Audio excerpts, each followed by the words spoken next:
Eu sou Mário Persona e essas são as respostas que eu dei aos que me perguntaram sobre a Bíblia. E aqui, quando a gente chega nessa oração de Tiago, no capítulo 5, nós vemos que aqui é uma situação muito especial, porque tudo indica que essa doença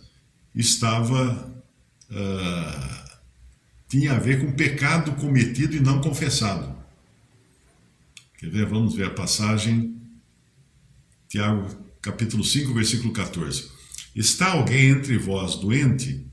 Chama os presbíteros ou anciãos da igreja e orem por ele, ungindo-o com azeite em nome do Senhor. E a oração da fé salvará o doente. Da fé de quem? Do doente? Não. Da fé dos presbíteros da igreja que vão orar por ele. A oração da fé salvará o doente e o Senhor o levantará. E aqui entra um ponto importante também. Temos hoje, nesse fim de tempos, aqui, fim de dias, presbíteros ou anciãos. Não temos mais no sentido do princípio, que eram escolhidos pelos apóstolos. Mas temos aqueles que são levantados pelo Senhor para os cuidados da assembleia local. São os anciãos. Não são presbíteros que, porque foram levantados por alguma instituição religiosa, receberam um título de presbítero, um diploma, uma medalhinha, qualquer coisa, não. O Espírito Santo os escolheu para anciãos. Isso nós encontramos em Atos, capítulo 20.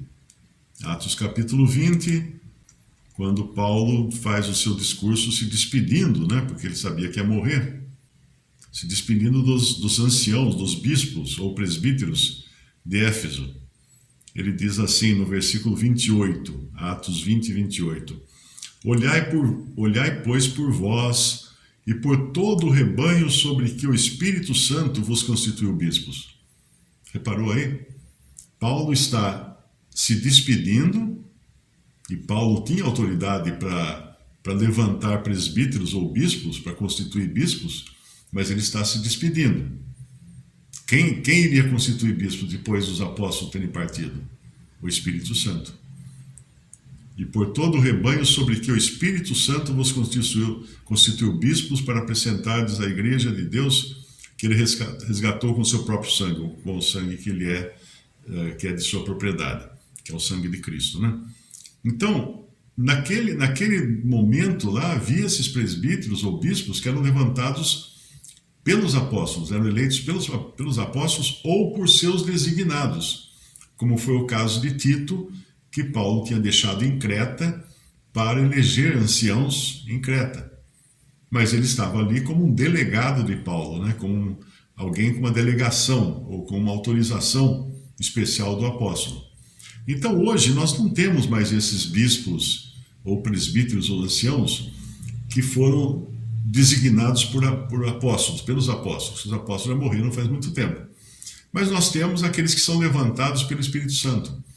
Só que na condição de fraqueza imensa em que se encontra hoje a igreja, nós não podemos esperar que esses irmãos sejam homens realmente de fé.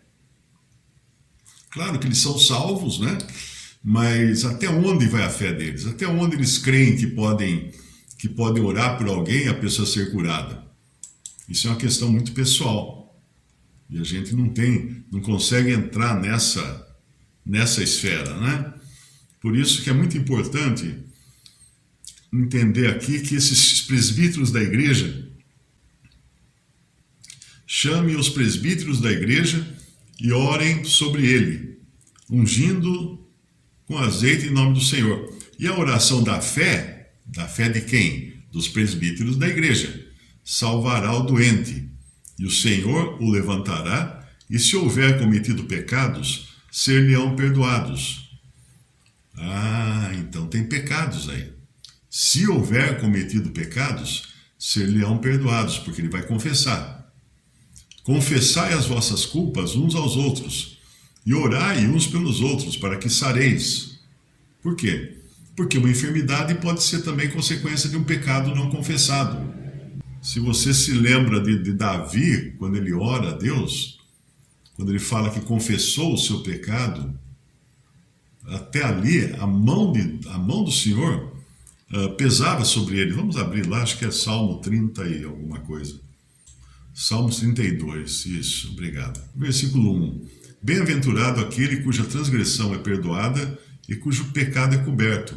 Bem-aventurado o homem a quem o Senhor não imputa maldade e em cujo espírito não há engano.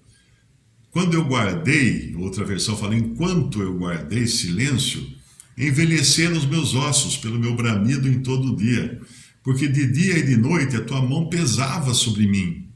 O meu humor se tornou em sequidão de estio. Confessei-te o meu pecado e a minha maldade não encobri. Dizia eu, confessarei ao Senhor as minhas transgressões e tu perdoaste a maldade do meu pecado. Por isso todo aquele que é santo orará a ti, a tempo de poder te achar. Até no transbordar de muitas águas, estas não lhe chegarão. Tu és o lugar em que me escondo, tu me preservas da angústia, tu me cinges de alegres cantos de livramento. Instruir-te-ei e ensinar-te-ei o caminho que deves seguir, guiar-te-ei com os meus olhos, isso diz o Senhor, né? E ele continua, não sejais como o cavalo, nem como a mula, que não tem entendimento, cuja boca precisa de cabresto e freio, para que não se cheguem a ti. O ímpio tem muitas dores, mas aquele que confia no Senhor, a misericórdia o cercará. Então, isso aqui deixa muito claro que pecado não confessado tem consequências. E lá, quando a gente volta lá então para Tiago 14, se houver cometido pecado, ser-lhe-ão perdoados. Confessai as vossas culpas uns aos outros e orai uns pelos outros para que sareis. Aí ele fala que a oração feita por um justo pode muito em seus efeitos. E ele acrescenta o episódio de Elias. Elias era um homem sujeito às mesmas paixões que nós e orando pediu que não chovesse por 3 anos e 6 meses e não choveu sobre a terra. Então, pensa aqui que a gente sempre imagina a oração, né, para resolver um problema, mas a oração de Elias não era para resolver o problema, era para causar um problema. Ela causava um problema. E ao causar o problema, o povo podia então perceber, sofrer esse problema e querer se livrar do problema. E aí Elias orou outra vez, e o céu deu chuva e a terra produziu o seu fruto.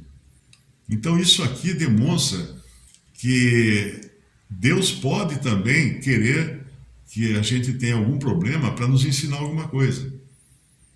Então a oração aqui serviu para curar, para livramento. Mas às vezes ela não funciona e nós não sabemos por que não funciona. Pode ser que Deus não queira que funcione, porque não vai ser para a glória dele, que a oração funcione, ou não vai ser para o bem da pessoa, para o benefício da pessoa. Né? Quantas pessoas que são curadas de uma enfermidade e depois levam uma vida desregrada, né? Só de prostituição e tudo mais, não era para ser curado. O Senhor, na sua misericórdia, podia ter levado antes essa pessoa, levado embora, para que ela não caísse nesses erros. E depois ele fala no versículo aqui, já é um outro assunto, né, na continuação. Irmãos, se algum dentre vós se tem desviado da verdade e alguém o converter, saiba que aquele que fizer converter do erro do seu caminho um pecador, salvará da morte uma alma e cobrirá uma multidão de pecados. Uma vez alguém me perguntou, falou assim, mas que maldade, né? Você orar e cobrir uma multidão de pecados, porque ele pensou que a oração ia jogar sobre uma multidão de pessoas pecados, mas não é isso, né? Cobrirá muitos pecados, um grande número de pecados, se a pessoa se converter do seu erro. Se a pessoa se converter do seu erro. Visite respondi.com.br. Também 3minutos.net. Baixe os e-books ou adquira os livros.